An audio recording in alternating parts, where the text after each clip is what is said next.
आपका साइकोलॉजी आप पढ़ रहे हैं, मैं जो बात बोल रहा हूं ध्यान से सुनिएगा, आप इन इन बिंदुओं पे फोकस करना।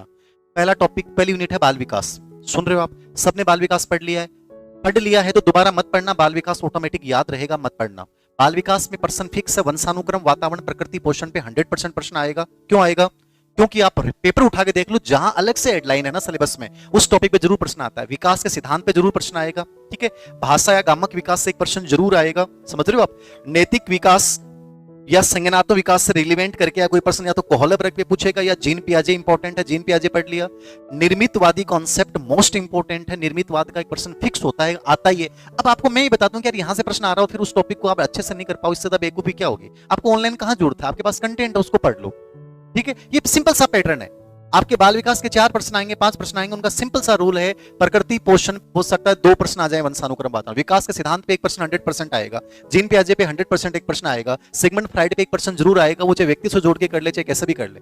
इस प्रकार हल्का सा उसको पढ़ लो आप, और कुछ नहीं पढ़ना। अब आपको ये नहीं पढ़ना बाल विकास का इतिहास क्या था, आप छोड़ दो सब। डेफिनेशन का एक मुश्किल से प्रश्न आता है, कोई डेफिनेशन मत याद करो। नंबर 2 पे आप जैसे आए, व्यक्तिगत भिन्नता, अर्थ प्रकार प्रभावित करने वाले कारक। 5 मिनट का बिंदु है, अर्थ प्रकार प्रभावित करने वाले कारक। प्रकार क्या होते हैं, प्रभावित करने वाले कारक कौन है? फ्रांसिस गाल्टन ने वैज्ञानिक अध्ययन किया। और व्यक्तिगत विभिन्नताओं की प्रकृति वाला प्रश्न आजकल उभर रहा है। समझ, जैसे ऐसा प्रश्न आ गया, व्यक्तिगत भिन्नताएं स्वभावगत होती हैं। अब ऐसे ये सब एनसीईआरटी की शब्दावली पूरी की पूरी। अब बच्चे कहते हैं स्वभावगत क्या होता है? स्वभावगत मतलब जो ऑटोमेटिकली आपके साथ आया है, तो ऑटोमेटिकली साथ आया मतलब आनुवंशिकता है।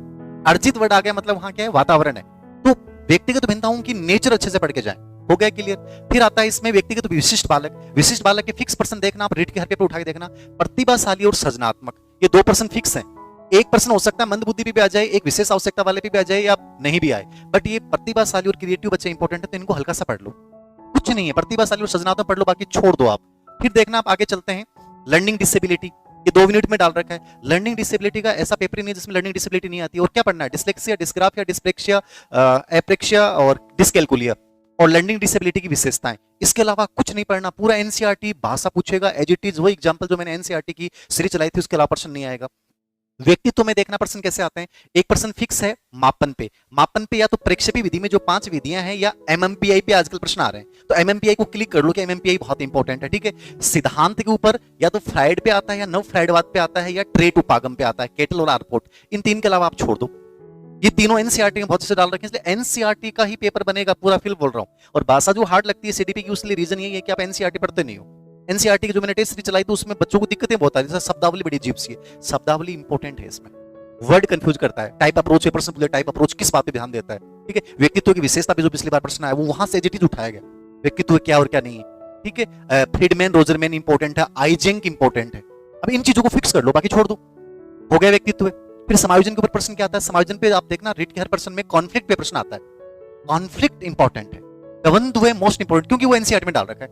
द्वंद्व के प्रकार हैं, द्वंद्व का अर्थ क्या होता है, डिसीजन लेने की प्रक्रिया है, उसके 4 प्रकार देख लो। थोड़ा सा दबाव के बारे में पढ़ जाओ। और समायोजन की रक्षा युक्तियां यदि आपने पहले पढ़ रखी है तो दोबारा कभी पढ़ना ही नहीं है, वो तो उदाहरण आएगा, उदाहरण देख के समझ जाओगे। स्पेशली प्रक्षेपण, युक्तिकरण, ये 2 युक्तियां जरूर पढ़ के जाना। समायोजन कंप्लीट हो गया। उसके बाद अपन बात करते हैं मोटिवेशन। मोटिवेशन के अंतर्गत प्रश्न अमूमन क्या आता है? या तो आंतरिक और बाह्य प्रेरणा का उदाहरण आता है, या मोटिवेशन के 4 कारक, या मोटिवेशन सर्किल। इसके अलावा प्रश्न ही नहीं पूछेगा, छोड़ दो। फिर उसके बाद जैसे आप आगे बढ़े, मोटिवेशन के बाद कौन सा टॉपिक बनता है? बुद्धि। बुद्धि का देखना, एनसीईआरटी बेस आएगा पूरा पूरा। बुद्धि में अर्थ पे प्रश्न कम आते हैं। बुद्धि मापन का सूत्र पे हर रीट में प्रश्न आया। बुद्धि मापन पढ़ लो। स्टनबर्ग का त्रितंत्र सिद्धांत पढ़ लो।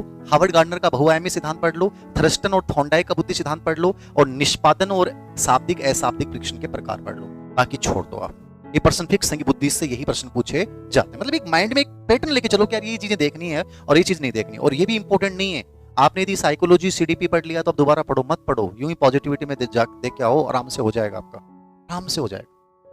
लास्ट यूनिट जो आपकी पेडागोजी है, इस पे जान लगा दो पूरी की पूरी, क्योंकि पेडागोजी तुमने ढंग से पढ़ ली तो आपका टीचिंग मेथड सब्जेक्ट का पूरा हो जाएगा। मैं मॉर्निंग में मैंने आपके जितने भी पेपर रीड के हुए सब्जेक्ट के, हिंदी के, इंग्लिश के, संस्कृत के सब्जेक्ट, पर्यावरण के, साइंस के, सबके पेपर देखे मैंने निष्कर्ष निकाला। पेडागोजी में आपको 5 यूनिट में साइकोलॉजी में मापन, मूल्यांकन, उपलब्धि परीक्षण और निदानात्मक परीक्षण पढ़ना है। इनको इतना गजब पढ़ जाओ आप।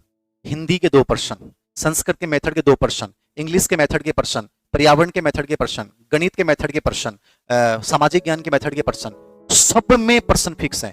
निदानात्मक परीक्षण मात्र 5 लाइन का टॉपिक होता है, उपचारात्मक परीक्षण मात्र 3 लाइन का टॉपिक होता है। उपलब्धि परीक्षण मोस्ट इंपोर्टेंट पर्सन फिक्स है। मूल्यांकन के उद्देश्य, मूल्यांकन का अर्थ और एक अच्छे मूल्यांकन की विशेषता, वैधता, विश्वसनीयता, व्यापकता, इनको अच्छे से पढ़ के चले जाओ। फिक्स प्रश्न है, मतलब ऐसा सतत और व्यापक मूल्यांकन आपके सब्जेक्ट के हिंदी, संस्कृत, इंग्लिश के टीचिंग मेथड में जो आपके सब्जेक्ट मांगे 100% सीसी पे प्रश्न आ रहा है। और सीसी कितने मिनट का है? टोटल 9 या 10 मिनट में सीसी को पढ़ा जा सकता है। सीसी में क्या है? Summative assessment, formative assessment, CC का अर्थ, सीसी में पोर्टफोलियो की भूमिका, इसके अलावा प्रश्न ही नहीं आ रहा। सतत का मतलब क्या, व्यापक का मतलब क्या? बोलो, फिर ही प्रश्न गलत कर क्या हो गया? टीचिंग मेथड के जितने भी प्रश्न आते हैं वो पीवाईक्यू बेस आते हैं। कंटेंट मत पढ़िए, सिर्फ 2-4 साल में जो प्रश्न यदि आपके पास हैं तो ठीक है, उनको पढ़ लीजिए, वरना मैंने ये टॉपिक बताया साइकोलॉजी में भी आपने इनको पढ़ लिया तो वहां प्रश्न ऑटोमेटिक कर जाएगा। हो गया। फिर एनईपी 2020 इसलिए मोस्ट इंपोर्टेंट है कि हो सकता है इन्होंने सिलेबस में इस बार, जैसे आप डॉट देखोगे ना, तो पहले 5 यूनिट थी पेडागोजी, अब इन्होंने उसकी एनईपी के आगे एक डॉट लगा दिया। मतलब हो सकता है एनईपी और इनको 6-7 यूनिट में डिवाइड करके प्रश्न पूछ लेगा, तो एनईपी पे हो सकता है कि 3 प्रश्न पूछ ले, 4 पूछ ले। बाल कल्याणकारी शैक्षिक योजना पे भी 2 आ जाए या 3 आ जाए। इसलिए इन टॉपिक को दोनों को हल्के में मत लेना, ये मेरी राय है। मुझे लग रहा है कि दोनों में से 2-2 प्रश्न आएंगे, लेकिन हो सकता है मान लो 3-3 प्रश्न आ गए, तो ये सिलेक्शन का बड़ा रोल अदा कर देंगे सीडीपी में। तो बाल कल्याणकारी शैक्षिक योजना में भी क्या पढ़ के जाओ, मैं एक सेशन भी करूंगा इसको लेकर, इंपॉर्टेंट पर्सन। राजस्थान की वर्तमान सरकार द्वारा वर्तमान में लोकप्रिय जिनके नाम चेंज कर दिए वो याद कर लो। लाडो प्रोत्साहन योजना मोस्ट इंपोर्टेंट, अनुप्रति कोचिंग योजना इस समय मोस्ट इंपोर्टेंट। ये 4-5 योजनाएं हैं जो इस समय बहुत वायरल हो रही हैं, इनको ढंग से पढ़ जाओ। और जो ई वाली योजनाएं चलाई थी उस समय, जो फिलहाल चल रही हैं, बंद हो गई, उनको छोड़ दो। चाहे समझ रहे, कोई पुरस्कार योजना है, चाहे स्कूटी योजना है, गार्गी पुरस्कार, थोड़ा साल का समय देख लो। ये इंपॉर्टेंट टॉपिक है दोनों एनईपी 2020। साइकोलॉजी को आपको अधिगम में अधिगम प्रक्रिया, अधिगम की विशेषताएं और अधिगम के परिणाम क्या होते हैं, स्किनर, पावलोव, अंतर्दृष्टि सिद्धांत और टॉलमेन, क्योंकि एनसीईआरटी में इन्हीं को डाल रखा है, इसलिए इन सिद्धांतों को पढ़ना, बाकी को मत पढ़ना। चाहिए इन पे प्रश्न आप देखना हर फिक्स है। जीन पियाजे को विकास छोड़ के पूछ लेगा, वाइगोत्स्की हल्का सा देख लो, वाइगोत्स्की का इसके फोल्डिंग देख लो, निर्मितवाद अच्छे से देख लो, ये अधिगम पूरा हो जाएगा। साइकोलॉजी होगी। हिंदी में जब जाएं, जो आपने पढ़ा है राजस्थान बोर्ड वाली वो किताब पढ़ लेना। टीचिंग मेथड के मैंने बता दिए, मूल्यांकन, सीसी, निदानात्मक परीक्षण और हिंदी की किंडरगार्टन, डोल्टन, इन विधियों के प्रतिपादक नाम पूछेगा, इस सलाह प्रश्न नहीं पूछे। मतलब मेथड मुझे ऐसा लगता है कि यार आप बच्चों ने रीट की कोचिंग क्यों की? पहला प्रॉब्लम ये होता है कि आप एनालिसिस नहीं करते हो, आप डरते बहुत हो और ये पूरी दुनिया आपको डराती है और तुम घबरा जाते हो। आरएस बरी उन बच्चों की ज्यादा हुई है जिन्होंने सेल्फ स्टडी की। जिन बच्चों ने कोचिंग की उनका परसेंटेज सबसे कम है सिलेक्शन होने का। एक्चुअली वो आपको एक दायरा बता देते हैं कि यार तो ये पढ़, और आप उसमें बन जाते हो। आपकी मानसिकता को इतना सीमित कर देते हैं और फिर वहां पर इतने बड़े बड़ी क्लासों में बैठ के आपको लगने लग जाता है यार ये नहीं हुआ, ये पढ़ रहा, वो कर रहा है। आप अपने आप पे विश्वास रखो, और फिर कह रहा हूं बाहरी चीजों को अंदर मत आने दो, अंदर की चीजों को बाहर लेके आओ। तुम दुनिया के सबसे ताकतवर इंसान हो। और मुझे आज भी विश्वास है कि यदि कोई बच्चा 6 महीने 1 साल यदि थोड़ा सा सिस्टमेटिक तरीके से किसी कंपटीशन की प्रिपरेशन करता है, उसका सिलेक्शन नहीं हो, मुझे लगता ही नहीं है। लेकिन तुम इतनी मिस्टेक किए बैठे हो, तुम्हें ये नहीं पता है, ये चीजें मेरे बताने के बावजूद तुम मिस्टेक करके आओगे। समझ गए? तो तीनों चारों जो सब्जेक्ट है उनके टीचिंग मेथड एक बार देख लेना, स्पेशली निदानात्मक, उपचारात्मक शिक्षण। टीचिंग लर्निंग एड कितने मिनट का टॉपिक है मैं 5 मिनट में बता सकूं। ऑडियो ये सामग्री, विजुअल ये, ऑडियो विजुअल ये, और इनकी उपयोगिता ये। और हर के मेथड में प्रश्न आपकी हिंदी में, इंग्लिश में, संस्कृत में, सब में प्रश्न है। 10 मिनट का टॉपिक है, 4-5% दे जाएगा। मूल्यांकन है, कम से कम 5% दे जाएगा। उपलब्धि परीक्षण है, कम से कम 3% दे जाएगा। ब्लूम टेक्सोनोमी है, कम से कम 4% दे जाएगा। साइकोलॉजी में आ जाएगा, सब्जेक्ट में ब्लूम टेक्सोनोमी, ज्ञानात्मक, भावनात्मक और मनोगत्यात्मक, उनके प्राप्य उद्देश्य, उनको समझ लो एक बार। मतलब यार कितनी इजी सी बातें हैं, यार रीड कैसे हो सकती है? उस रीड को इतना पैनिक बना रखा है, यूट्यूब पे देख रहे हो, क्या मतलब है भाई?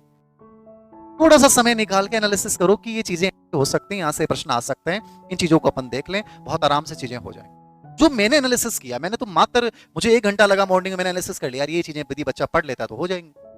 राजस्थान बोर्ड से बाहर कुछ आना ही नहीं है, वही चीजें देखो। कई बच्चे कहेंगे सर इस बार तो बहुत पेपर हार्ड आएगा, आरएस परी। अरे आरएस परी का पेपर तो पहले भी हार्ड आया है, 2013 का पेपर देखना, पहले भी हार्ड आया है। ये माध्यमिक शिक्षा बोर्ड का पेपर हार्ड हमेशा लगता है, इसलिए लगता है क्योंकि एनसीईआरटी की भाषा होती है। और हिंदी में क्या हार्ड आएगा, संस्कृत में क्या हार्ड आएगा, इंग्लिश में क्या हार्ड आएगा, व्याकरण है आपके और टीचिंग मेथड है। हार्ड सीडीपी लगेगी या सब्जेक्ट लगेगा? और सब्जेक्ट में भी आप राजस्थान बोर्ड की किताबों को नहीं पढ़ा है तो उन टॉपिकों को हल्का सा देख लेना, इजी प्रश्न आएंगे, आप आराम से कर देंगे। ये तो कुछ बेसिक बातें थी जो आपको देखनी है।